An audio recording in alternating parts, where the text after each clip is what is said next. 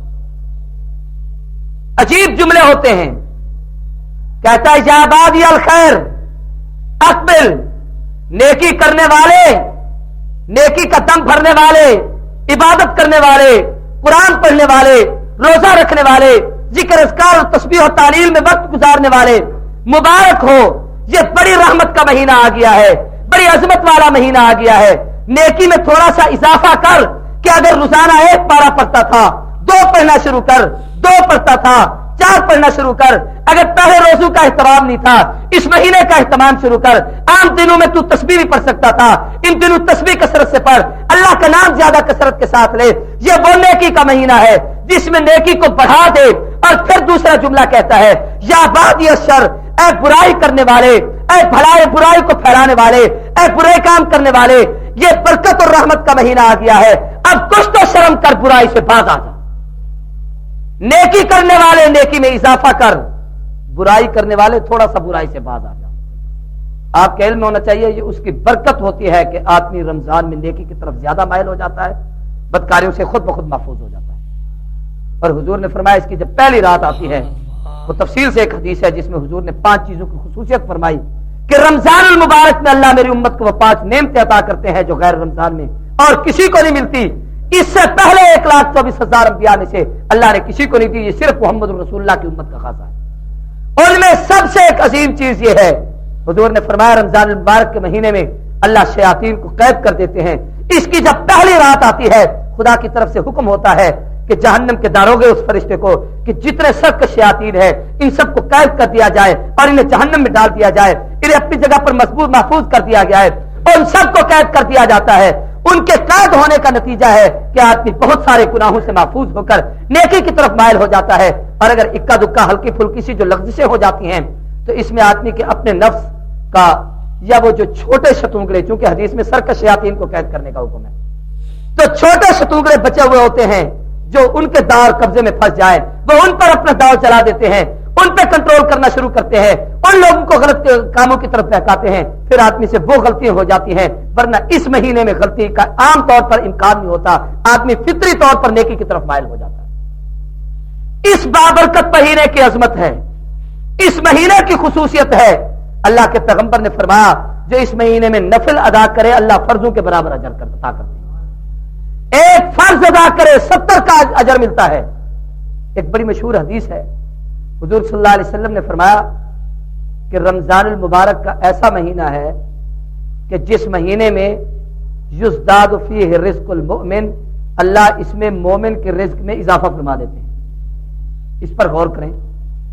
آدمی سوچتا ہے کھانے سے رک گیا، پینے سے رک گیا، یہ کیا اضافہ ہوا مومن کے رزق میں؟ نہ کھایا نہ پیا، سارا دن بھوک اور پیاس برداشت کی، اور اللہ کے نبی فرماتے ہیں مومن کے رزق میں اضافہ ہو جاتا ہے۔ آپ اس پر غور کریں، مومن کے رزق میں اضافہ ہے، کافر کے رزق میں نہیں۔ اس کی لذت کا پتہ اس وقت چلتا ہے جب روزانہ شام کو دسترخوان پر مختلف قسم کی نعمتیں سامنے آتی ہیں جو پورے سال میں کبھی دیکھنے اور کھانے کو نہیں ملی، اس مہینے میں اللہ اضافہ کر دیتے ہیں۔ اور ایک مطلب اس کا یہ بھی ہے کہ اس مہینے میں جو مومن بھی اپنے رزق کے اضافے کی دعا کرے، کیونکہ یہ رزق بڑھانے کا مہینہ ہے، خدا پورے سال کے رزق کے اضافے کا فیصلہ اس مہینے میں فرما دیتے ہیں۔ اور اہل تصوف نے اس پہ ایک اور نقطہ لکھا ہے، وہ یہ کہ مومن کا رزق بڑھتا ہے، کافر کا نہیں۔ کیسے؟ مومن کے دو قسم کے رزق ہیں، ایک ہے اس جسم کو رزق کی ضرورت ہے، اس کو غذا کی ضرورت ہے، ایک یہ ہے کہ مومن کی روح کو بھی غذا کی ضرورت ہے۔ جسم کو جو غذا کی ضرورت ہے وہ تو کھانا اور پینا ہے، اور روح کی غذا کی ضرورت نماز ہے، روزہ ہے، صدقہ و خیرات ہے، ذکر اذکار ہیں، تسبیح و تعلیل ہے۔ حضور نے فرمایا اس میں مومن کے رزق میں اضافہ ہو جاتا ہے۔ اگر روزانہ ایک تسبیح پڑھتا تھا تو اس میں اضافہ ہو گیا، 2 2 4 4 پڑھنا شروع کر دیا۔ ایک پارہ تلاوت کرتا تھا تو 5 پارے کرتا ہے، رزق میں اضافہ ہے۔ بلکہ خدا کی طرف سے جو اضافے کا فیصلہ ہے وہ کچھ اور انداز ہے۔ کیا مطلب؟ کہ عام دنوں میں نفل پڑھتا تھا تو نفل ہوتی تھی، اللہ کہتے ہیں ہم نے تمہارے روحانی رزق کو بھی بڑھا دیا، پڑھو نفل، اجر فرضوں کے برابر عطا کریں گے۔ روحانی رزق میں اضافہ کر دیتے ہیں کہ تم روحانی طور پر ایک فرض ادا کر رہے ہو، ہم 70 کا اجر عطا فرمائیں گے۔ روحانی طور پر اللہ اضافہ فرما دیتے ہیں، فرشتوں کو بھیجتے ہیں، جو فرشتے آ کر ان روزے داروں کی دعاؤں پر آمین کہتے ہیں، ان کے ساتھ عبادت میں شریک ہو جاتے ہیں، ریاضت میں شریک ہو جاتے ہیں۔ علماء نے لکھا ہے روزہ ایک ایسی عظمت والی عبادت ہے جو طلوع فجر سے غروب شمس تک پورا دن کا ایک ایک لمحہ اس کی عبادت میں لکھا رہ جاتا ہے۔ نمازی آدمی جب تک نماز میں ہے، عبادت ہے، سلام پھیر کر فارغ ہوگا، یہ فرشتہ نیکی لکھنے سے خاموش ہو جاتا ہے۔ زکات دینے والے نے جب تک صدقہ و خیرات کیا، لکھنے والے نے فرشتے نے عبادت لکھی، جب وہ عبادت کر کے فارغ ہو گیا، وہ لکھنے سے فارغ ہو گیا۔ تلاوت کرنے والا جب تک قرآن پڑھ رہا ہے، نیکی لکھنے والا فرشتہ اس کی نیکی کو لکھتا ہے۔ جب وہ خاموش ہو جائے گا، تلاوت کرنا بند کر دیتا ہے، وہ لکھنا چھوڑ دیتا ہے۔ لیکن روزہ ایک ایسا عمل ہے کہ طلوع فجر سے لے کر غروب شمس تک آپ تلاوت کریں، یہ فرشتہ تلاوت بھی لکھتا ہے، ساتھ روزے کی عبادت بھی لکھتا ہے۔ آپ نماز ادا کر رہے ہیں، یہ فرشتہ نماز بھی لکھتا ہے، ساتھ روزے کی عبادت بھی لکھ رہا ہے۔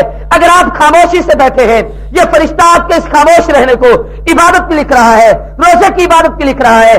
رات کو آدمی جب سو جاتا ہے، فرشتے نہ نیکی نہ بدی کوئی چیز نہیں لکھتے، لیکن جب دوپہر کے وقت روزے دار نیند کرتا ہے، اس کی آنکھیں بند ہوتی ہے، دل محو خواب ہوتا ہے، اطمینان سے سو رہا ہوتا ہے، اسے کسی چیز کی فکر نہیں، مگر فرشتہ لکھ رہا ہے کہ یہ روزے کے ساتھ ہے، اس کا ایک ایک سانس نیند والا اللہ کی عبادت میں لکھ دیا جاتا ہے۔ عجیب عمل ہے جس عمل پر خدا کی طرف سے اتنی جزا ملتی ہے۔ ناراض نہ ہو تو ایک گناہ بھی بتا دوں۔ 2 گناہ ایسے ہیں کہ آدمی جس حال میں رہے فرشتے ان کو گناہ ہی لکھتے رہتے، خواہ وہ کتنی بڑی عبادت کیوں نہ کر رہا۔ جس آدمی نے ہاتھ میں سونے کی انگوٹھی پہنی ہوئی، سبحان اللہ، مرد کے لیے سونا پہننا حرام ہے، مسئلہ یاد کریں، اللہ کے نبی نے منع فرمایا ہے۔ اگر اس نے پہنی ہوئی ہے، اور آج کل ہماری نوجوان نسل کہتی کہ مولوی صاحب سفر میں پہنتے ہیں، ضرورت ہوتی ہے، ان کو یہ پتہ نہیں کہ سفر میں ڈاکو انہی چیزوں کو چھین لیا کرتے ہیں۔ اس دور میں تو سفر میں مال محفوظ کرنے کے اور بہت سارے ذرائع ہیں۔ آپ نے کسی جگہ رقم بھیجنی، آپ کو سونے کی انگوٹھی پہن کر جانے کی ضرورت نہیں، آپ وہاں ڈرافٹ بنا کر بھی بھیج سکتے ہیں، آپ اپنی جیب میں بھی پیسہ محفوظ کر سکتے ہیں، اور بھی کئی طریقے ہیں چیزیں لے کر جانے کے۔ یہ بہانہ ہے جو خدا کے ساتھ آدمی دا لگانے کی کوشش کرتا ہے۔ پیغمبر کی شریعت نے حرام قرار دیا ہے جو آدمی سونا پہنتا ہے، اور قیامت کے دن جو یہ عمل کرتا ہے، یہ سونا جہنم کی آگ سے گرم کر کے اسے داغ دیا جائے گا۔ جب تک اس کے ہاتھ میں وہ سونے کی انگوٹھی رہے گی، آپ نماز پڑھ رہے ہیں، یہ فرشتہ عبادت لکھتا ہے، یہ لکھتا ہے کہ یہ گناہ میں مصروف ہے، یہ جو آپ نے انگوٹھی پہن رکھی ہے۔ آپ نماز پڑھ رہے ہیں، یہ فرشتہ عبادت قرآن کی تلاوت کی عبادت لکھتا ہے، یہ فرشتہ لکھتا ہے کہ یہ اس گناہ میں مصروف ہے۔ جو بھی اچھے سے اچھا عمل آپ کر رہے ہوں، یہ فرشتہ عبادت لکھے گا، دوسرا فرشتہ آپ کے اس گناہ کو لکھے گا کہ یہ آدمی اس گناہ میں مصروف ہے اور یہ بہت بڑا جرم کر رہا ہے۔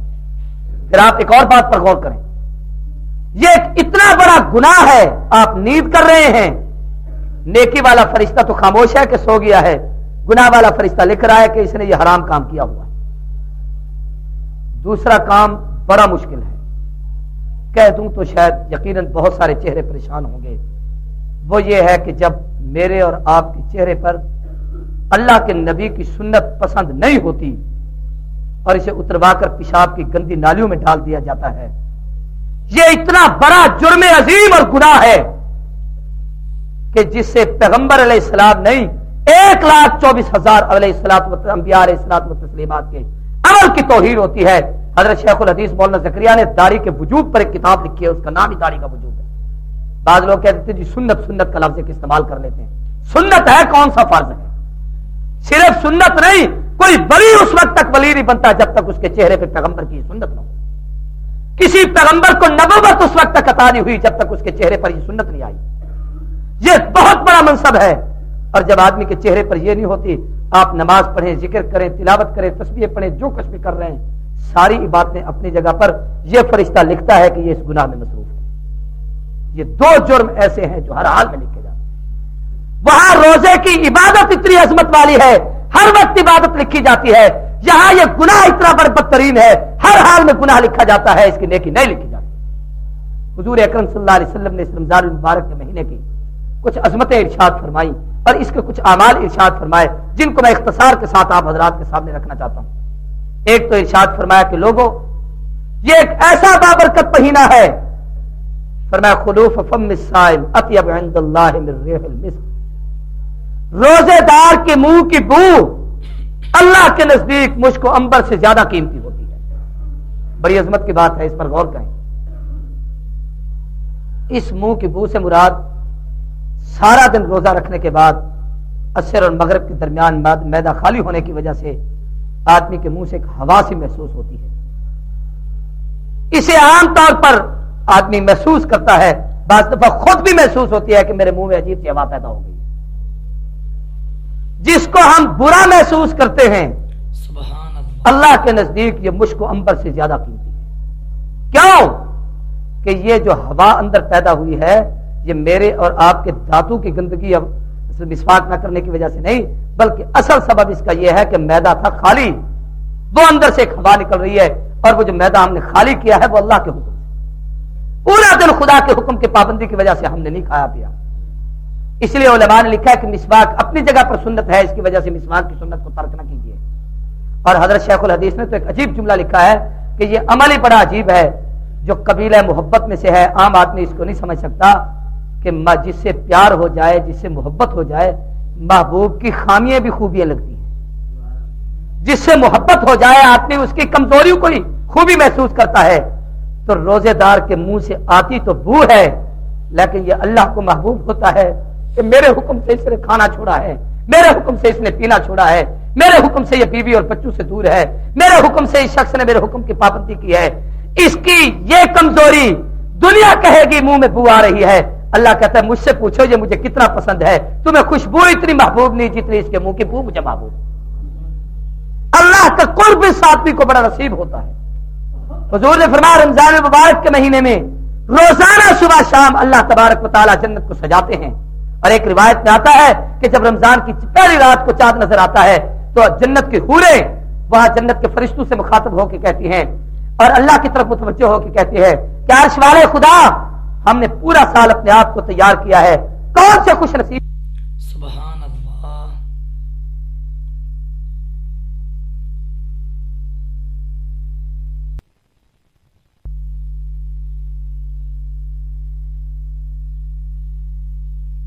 بابرکت مہینے میں روزوں کا اہتمام کریں گے، رمضان کی قدر و قیمت کا خیال کریں گے، رمضان المبارک کا احترام کریں گے، میں رب ان کے حصے میں لکھ دیتا ہوں کہ تم ان حوروں کا نکاح میں اللہ ان روزے داروں کے ساتھ کر۔